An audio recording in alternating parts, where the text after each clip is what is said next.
আসসালামু আলাইকুম। আজকে আমি মাগুর মাছ রান্নার রেসিপি দেখাবো। আর সাথে থাকবে মাগুর, যেহেতু মাগুর মাছে আমাদের হয় না, তো সেহেতু মাগুর মাছের সাথে একটা আমরা রুই মাছ নিয়ে নিছি। তো যাই হোক, আমি এখন পেঁয়াজ রসুন জিরা ব্লেন্ডার করা নিয়ে নিছি, হলুদ দিয়ে দিছি, তারপর মরিচও দিয়ে দিছি, তেল দিয়ে দিছি, এরপর পানিও দিয়ে দিছি মশলাটা ভালোভাবে কষানোর জন্য। আজকে কোনো ভাজা পোড়া রান্না করব না, যেহেতু আমি ভাজা পোড়া অত পছন্দ করি না, আমার বাচ্চারা পছন্দ করে। আজকে সব ভুনা করব। আমি মাগুর মাছগুলো দিয়ে দিচ্ছি একের পর এক।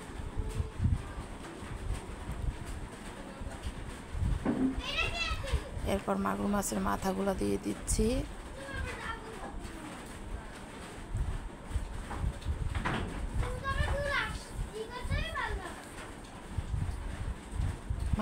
মাগুর মাছগুলো দেওয়া শেষ হয়ে গেলে তারপর রুই মাছটা দেব।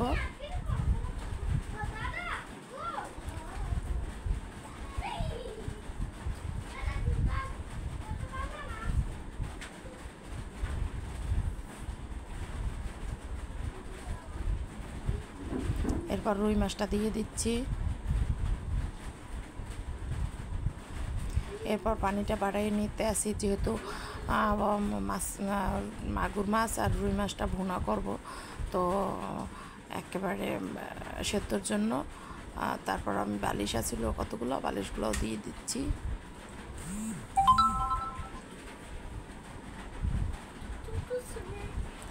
ঢাকনা দিয়ে দিচ্ছি সেদ্ধ হওয়ার জন্য। এবং সেদ্ধ হয়ে গেলে এবং কীরকম দেখাচ্ছে, কালারটা কীরকমের আসছে।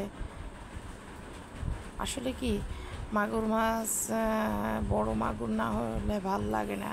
তো আমি যে মাগুরটাই করছি, এটা মাঝারি ধরনের মাগুর, বড়ও না আবার ছোটও না।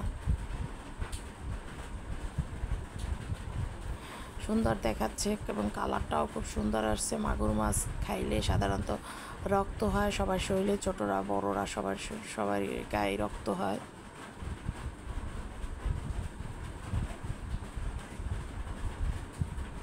আমার রেসিপিটা কেমন হয়েছে অবশ্যই আপনারা জানাবেন আমারে। কারণ কি, ইউটিউব চ্যানেলে যেহেতু প্রথম কাজ করতে আছি, তো এখন আমার যাত্রা প্রথমে মানে 1-1.5 মাস হয়েছে।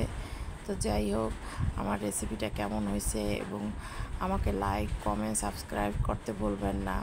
কারণ আপনাদের একটা লাইকে, একটা সাবস্ক্রাইবে, একটা কমেন্টে আমি অনেক দূরে গিয়ে যাব ইনশাআল্লাহ। এবং কালারটা খুব দারুণ হয়েছে, লোভনীয় একটা কালার হয়েছে। এবং রেসিপিটা একেবারে লাস্ট পর্যায়ে। তো আশা করি অবশ্যই আমার ভুল ত্রুটি হলে ক্ষমার দৃষ্টিতে দেখবেন। তো আমার রেসিপিটা কেমন হয়েছে অবশ্যই আমাকে লাইক কমেন্ট সাপোর্ট করবেন, ভুলবেন না। আল্লাহ হাফেজ।